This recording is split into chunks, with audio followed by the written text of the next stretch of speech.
राम और रावण का युद्ध क्यों हुआ और कैसे हुआ? यह कथा धर्म और अधर्म के संघर्ष की सबसे बड़ी कहानियों में से एक है। राम और रावण का युद्ध इसलिए हुआ क्योंकि रावण ने अधर्म का मार्ग अपनाया और माता सीता का हरण किया। रावण लंका का शक्तिशाली राजा था, विद्वान ब्राह्मण और शिव भक्त भी था, लेकिन उसमें अहंकार बहुत अधिक था। उसने अपने बल और वरदानों के घमंड में देवताओं, ऋषियों और मनुष्यों को कष्ट देना शुरू कर दिया। जब भगवान राम वनवास में थे, तब रावण ने छल से माता सीता को लंका ले जाकर बंदी बना लिया। माता सीता पवित्रता और मर्यादा की प्रतीक थीं। उनका अपहरण न केवल एक स्त्री का अपमान था, बल्कि धर्म का अपमान भी था।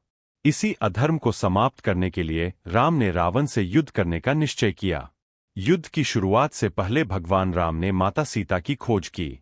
इस खोज में उनकी भेंट हनुमान, सुग्रीव और वानर सेना से हुई। हनुमान जी लंका गए, माता सीता का पता लगाया और राम का संदेश दिया। इसके बाद राम ने वानर सेना के साथ समुद्र पर सेतु बनवाया और लंका की ओर प्रस्थान किया। लंका पहुंचने पर पहले कई संवाद और चेतावनियां दी गईं।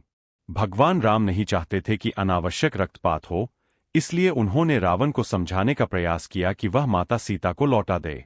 लेकिन रावण ने अहंकार में आकर यह प्रस्ताव ठुकरा दिया। इसके बाद भयंकर युद्ध शुरू हुआ। युद्ध कई दिनों तक चला।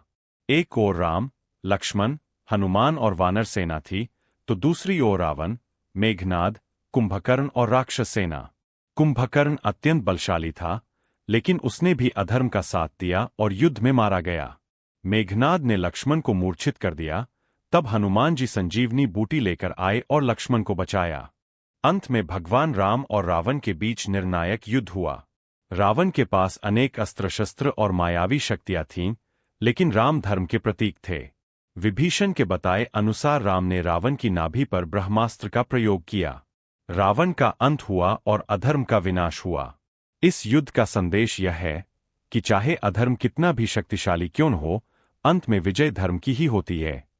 राम और रावण का युद्ध केवल अस्त्रों का नहीं था, बल्कि सत्य और अहंकार, धर्म और अधर्म के बीच का संघर्ष था।